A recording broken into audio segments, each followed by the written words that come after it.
ఎందుకు తెలుగుని కాపాడే బాధ్యత కేవలం ప్రభుత్వ పాఠశాలలో చదువుకున్న ఎస్సీ, ఎస్టీ, బీసీ లేకపోతే అగ్రవర్ణాల్లో ఉన్న పేదవాళ్ళు మాత్రమే వాళ్ళ భుజాలపైన మాత్రమే ఎందుకు పెడుతున్నారు? నే అది this is a very dangerous intellectual conspiracy ఇది. ఈ ఇంటలెక్చువల్ కాన్స్పిరసీని ప్రజలు అర్థం చేసుకొని తిరుగుబడకపోతే వీళ్ళు వినరు. అంటే తిరుగుబాటు అంటే ఏంది?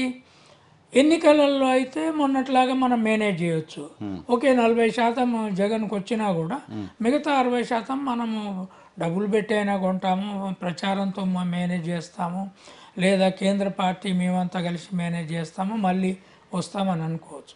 కానీ ప్రజలు ఉద్యమాలు చేయకపోతే, ప్రజలు మీ పిల్లల చదువు ఏ భాషలో ఉందో మా పిల్లల చదువు అదే భాషలో ఉండాలి అని అడగకపోతే, ప్రైవేట్ రంగము ప్రభుత్వ రంగము ఒకే భాష ఒకే సిలబస్సు ఉండాలని అడగకపోతే, ఓకే నీకు సిబిఎస్ఈ వద్దంటున్నావు, మరి ప్రైవేట్ సెక్టార్లో అక్కడ కూడా వద్దనాలి కదా. మీ ప్రభుత్వంలో మంత్రి నారాయణ గారు లక్షల మంది స్టూడెంట్స్కి సిబిఎస్ఈలో ఇంగ్లీష్ మీడియం చెప్పిస్తున్నారు. అక్కడ నుంచి స్టార్ట్ కావాలి కదా, అక్కడ నుంచి జరగాలి కదా. అంటే అంటే ఏ మోరల్స్ లేకుండా, ఏ మానవ విలువలు లేకుండా మనం ప్రభుత్వంలో ఉన్నాము, మనం చెప్తే వినేవాళ్ళు ఉన్నారు, మనము పెద్ద పెద్ద వైద్య రంగంలో ఉన్నాము, లేదా లీగల్ చట్ట చేసే రంగంలో ఉన్నామని నిరంతరము మన వర్గ ప్రయోజనాలు, మన కుల ప్రయోజనాలు కాపాడుకుంటామంటే దేశంలో ప్రజాస్వామ్యం ఉండేందుకు ఇది జగన్మోహన్ రెడ్డి ఆ విషయంలో చేసినంత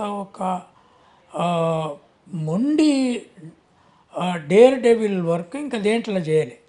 ఎడ్యుకేషన్ రంగంలో చాలా కొట్లాడి, కోర్టులలో కొట్లాడి, రమణ గారు ఏమంటున్నారు, సుప్రీంకోర్టులో అది ఆ కేసు ఉంది 85 జీవో మీద, దాన్ని విత్డ్రా చేసుకోండి, మీరు విత్డ్రా చేసుకొని తెలుగు మీడియంలోకి షిఫ్ట్ చేయండి అంటున్నాడు. What kind of a legal advice is this? I'm shocked and surprised.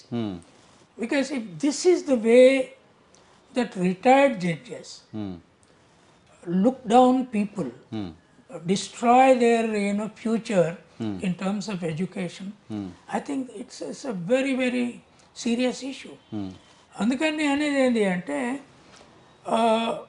తెలంగాణలో ఆంధ్రప్రదేశ్లో ఇప్పుడు ఇంగ్లీష్ మీడియం నడుస్తుంది, బైలింగ్వల్ టెక్స్ట్ బుక్లు ఉన్నాయి.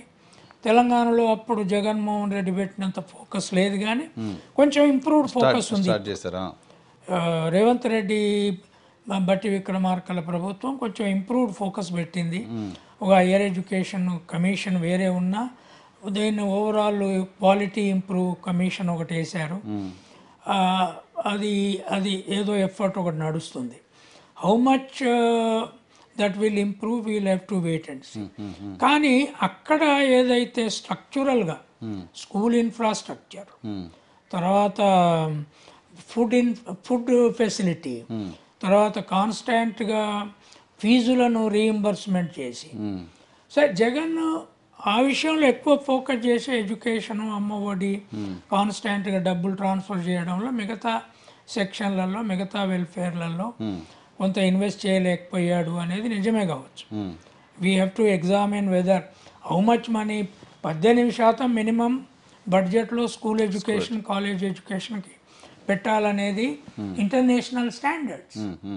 ఎడ్యుకేషన్కి ఒక స్టేటు లేదా కేంద్ర బడ్జెట్లో 18% ఖర్చు చేయాలి.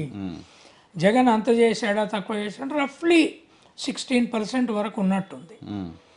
బట్ దాన్ని కూడా ఉండకుండా ఇప్పుడు డ్రాస్టిక్గా తగ్గించారు బడ్జెట్. తర్వాత ఆయన కొడుకునే ఈ లోకేష్ను ఎడ్యుకేషన్ మినిస్టర్ని చేసుకున్నాడు. ఆయన అన్ని రకాల చేంజెస్ నేను చేస్తానంటున్నాడు.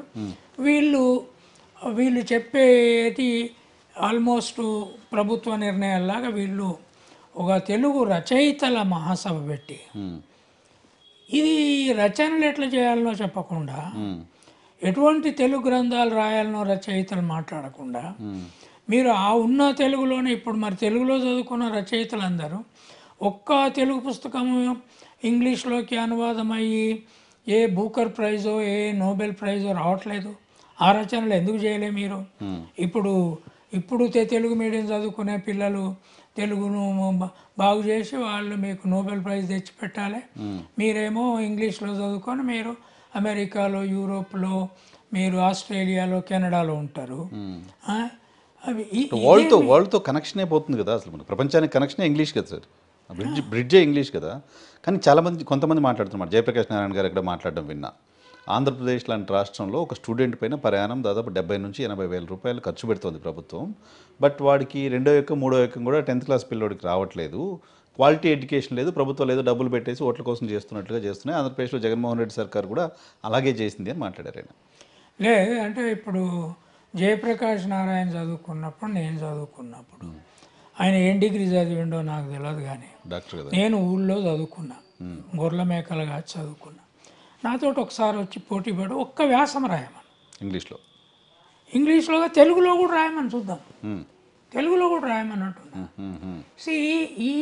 ఈ మోసపూరిత సొంత పోడ్కాస్ట్లో లేదా సొంత యూట్యూబ్లో పెట్టుకొని కొట్టుడు, లేదా అప్పుడు రామోజీరావు పేపర్లో రాసుడు, ఈ ఇంటలెక్చువల్ ప్రమోషన్స్, దీనివల్ల దేశం ఏం గొప్ప పుస్తకం రాసిండట జయప్రకాష్ నారాయణ. ఏం మాట్లాడుతున్నారు వీళ్ళు? పిల్లలకు చదివే రాదు. పిల్లలకు మరి ఇప్పుడు చదివే రాకపోతే నీ ఆంధ్రప్రదేశ్లో ఉన్న వాళ్ళు అమెరికాలో మావోళ్ళే అంతా ఉన్నారు, సత్యనాథన్ల మావోడే, లేదా ఇంకో రామకృష్ణ మావోడే, ఇంకోటి మావోడే అని ఎందుకు పోజులు ఎందుకు కొడుతున్నారు? మిగతా వాళ్ళు చదివితే కదా. వాళ్ళకి ఎవ్వరికి చదువు రాదు. అయితే 80 రూపాయలు ఇవి స్టేట్ ఖర్చు పెట్టొద్దా? స్టేట్ ఖర్చు పెట్టకపోతే ఎట్లా ఇంప్రూవ్ అవుతుంది? ఖర్చు పెట్టకుండా ఏమి ఇంప్రూవ్ చేయమంటున్నారు? తెలుగు మీడియంలో పెడితే ఇంప్రూవ్ అవుతుంది? ప్రాపర్గా అవ్వట్లేదు. వాళ్ళ మాతృభాషలో చదివితే ఎట్లా మాతృభాషలో, నువ్వు మాతృభాషలనే చదివినావు కదా, ఐఏఎస్ సరే వచ్చింది కదా, ఏమి పెద్ద ఇంటలెక్చువలిజం వెలుగబెట్టి దేశాన్ని మార్చాం? అరే ఇప్పుడు జిమ్మీ కార్టర్ జీవితంలో పోయి చూడు. ఆయన 22 ప్రపంచాన్ని ఇన్ఫ్లుయెన్స్ చేసే పుస్తకాలు రాశాడు. ఆయన పెద్దగా యూనివర్సిటీలు చదవలేదు, కార్పెంటింగ్ చేశాడు, వాళ్ళ ఫాదర్ షూ చేశాడు, కాటన్ క్రాప్ పండించాడు, చచ్చిపోయే ముందర కూడా కార్పెంటర్ పని చేశాడు, ఇల్లు కట్టాడు ఆయన, రైట్, రకరకాల పనులు చేశాడు. దెన్ నేవీలో పోయి అక్కడే ఎలక్ట్రానిక్ ఇంజనీర్ అయ్యాడు, నేవీలో పనిచేస్తూ టాలెంట్ పెరిగినప్పుడు మీరు ఒక డిగ్నిటీ ఆఫ్ లేబర్ గురించి మాట్లాడు.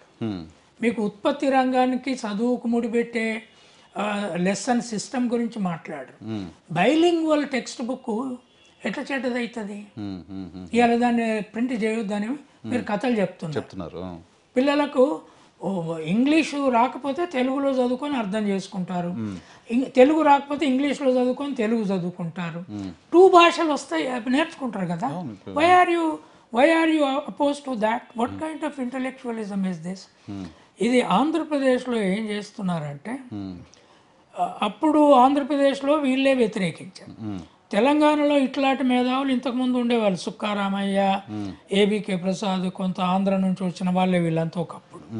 మేము నిజాం పీరియడ్లో ముస్లిం పాలనకు వ్యతిరేకంగా పోరాడిన దాంట్లో వీళ్ళేం పెద్ద ఎలగబెట్టిన లేరు, లేదా కింది నుంచి పశువుల కాసో లేదా నాగలు దున్నో లేకపోతే అడవుల నరికి 100 ఏళ్ళు ఇక్కడ తెలంగాణలో ఉన్న వీళ్ళేం గారు. వీళ్ళు వచ్చి ఎక్కడి నుంచో వచ్చి ఈ తెలంగాణ ప్రజలకు కూడా సూత్రాలు చెప్పాలంటే మేము తిప్పికొట్టాం. సో ఈ కథలన్నీ మాకు చెప్పకండి, మేమేం నేర్చుకోవాలన్నా మాకు తెలుసు, మీ మీ మీ చైతన్యం అంతా మీ ఇళ్ళల్లో పెట్టుకోండి, లేదా మీ పిల్లలకు నేర్పుకోండి. కానీ ఆంధ్రప్రదేశ్లో అట్లాంటి ఫైట్ చేయగలిగిన ఇంటలెక్చువల్ ఫోర్స్ ఎదగట్ల ఎస్సీ ఎస్టీ బీసీలో. కరెక్ట్. వాళ్ళు ఏమన్నంటే రాజకీయాలు, ఏమన్నంటే మాకు ఈ ఎమ్మెల్యే కావాలి, ఇది కావాలి, అది కావాలి, కానీ సీరియస్గా వీళ్ళని కౌంటర్ చేయగలిగే, మీడియాలో రాయగలిగే ఇంటలెక్చువల్స్ ఎదగట్ల ఈ వర్గాల నుంచి. ఎందుకు ఎదగలేదు? వీళ్లకు ఆ కుల పెత్తనంతో ఒక భయం పట్టుకుంది. అది బ్రిటిష్ పరిపాలించిన ప్రాంతమైనా తెగించి నువ్వు ఇంగ్లీష్ స్థాయిలో, ఇంగ్లీష్ భాషలో వీళ్ళని ఎదిరించకపోతే తెలుగు పద్యాలు ఊపి చదివినా ఏం కాదు వీళ్ళకు. వీళ్ళు మళ్ళా నేను నన్నయ్య తిక్కలాగా తిక్కలేపుతారు. See the whole problem is lack of intellectual force among Andhra SC ST OBCs. వాళ్ళు వీళ్ళని ఛాలెంజ్ చేయగలిగి ఒక్కరన్నా ప్రెస్ కాన్ఫరెన్స్ పెట్టి చెప్పట్లా. నేను అది ఆశ్చర్యపోయాను. అదే అయితే వింటే సాక్షి పత్రికలో బలంగా వీళ్ళకి వ్యతిరేకంగా రాయాలంటే మళ్ళీ నన్ను అడిగారు. అక్కడ ఏం చేస్తున్నారు వీళ్ళు? మీరు ఎంతసేపు ఉద్యోగాలు కావాలి, ఐఏఎస్ కావాలి, ఐపీఎస్ కావాలంటే మీరు ఐఏఎస్ ఐపీఎస్ అయినా ఏదో నీ ఉద్యోగంలో కొంత చేస్తావు. నువ్వు ఒక ఇంటలెక్చువల్గా ఎదగకుండా, నువ్వు మొత్తం నేషనల్ సిచ్యువేషన్ మీద గ్రిప్ తెచ్చుకోకుండా ఇట్లాంటి శక్తులను ఎదిరించడం కష్టం.